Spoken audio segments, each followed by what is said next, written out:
Hello again and welcome. Today I'm going to be going through my method of turning a natural edge bowl, and there are many methods. This by no means the definitive way to do it. I've got here an ash blank which is about 9.5 inches long by 8.5 inches wide and about 3 3/4 inches deep. Now, because the ends are fairly square to each other, I've merely run a straight edge from corner to corner and found the approximate centre, and that's good enough for this. And it'll start off in that orientation in the lathe, and this will form the outside of the bowl, and then we'll form a tenon, spin him around, put him in the chuck and hollow out the middle. I haven't made a bowl blank out of this. I'm putting it on as it stands. This is half a log. You can actually do these from a whole log as well, and in that respect you'll get much higher wings. That's maybe the subject of a future video. And I'll be using steb centers, and we'll change the camera angle and start turning this natural edge ash bowl. So this is one of the main reasons why I like a steb center, because we've got there's the center of that face there. Now I will bring that up to the drive center. No pressure at all. Now you can quite plainly see that this isn't in a concentric orientation. Now we're going to have to move this side. This is the center.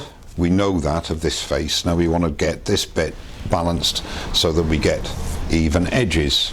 So all I have to do there is actually press on the tailstock, just loosen it a bit more, and I can, because the centers are sprung loaded, I can find the best place.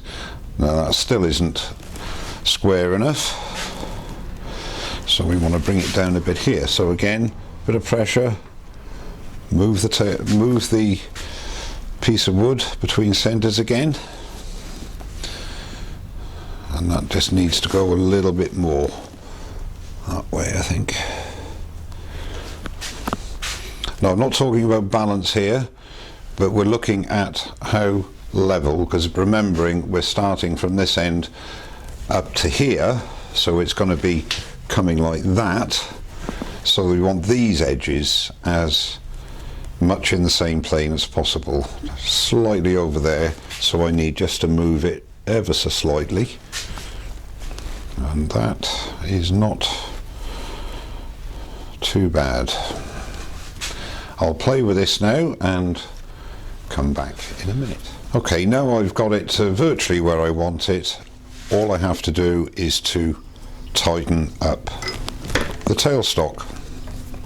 Now start the lathe off at 0 or as low as you can, and start to build up the speed until you get vibration.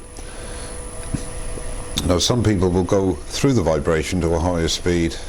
I don't advocate that, doing 600, 700 revs. Now what I do, as soon as it starts to vibrate as it is now, I'll just back off a little bit to start with, and that's fair enough. And we're doing 700 revs, so that's what I'm going to start turning at. Handle low and just start to nibble.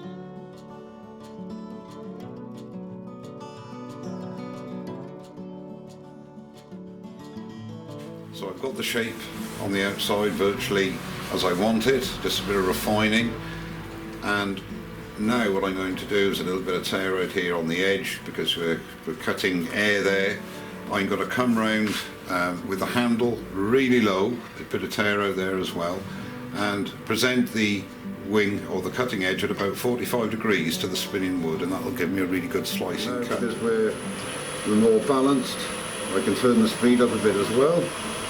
So we're doing about 930, 940 revs.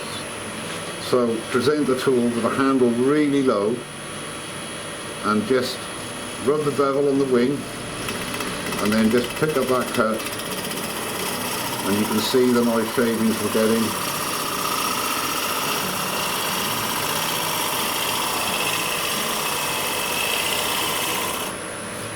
Now let's have a look. Yeah, that's looking much better.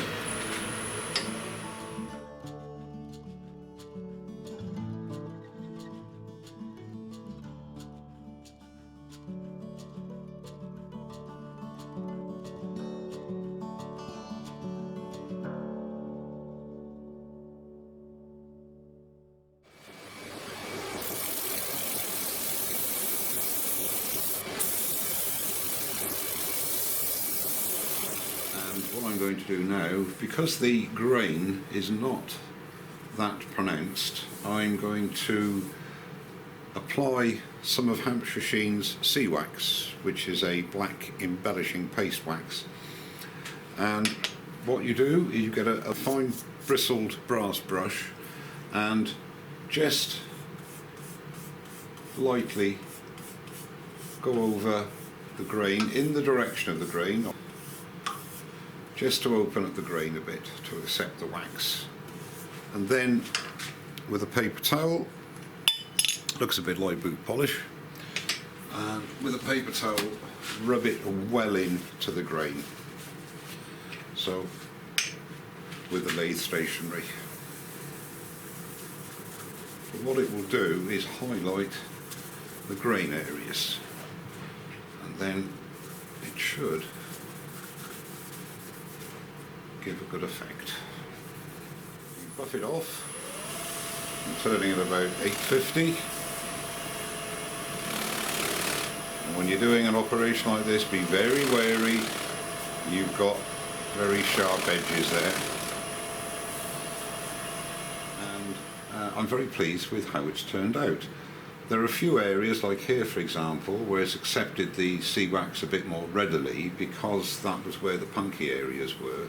But overall, it's a really, really nice effect, and it's given it a lot more depth of character, I think.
Well, here's the bowl finished, and it's 9 inches long by 7 inches wide and just on 3 inches at its highest point on the wings.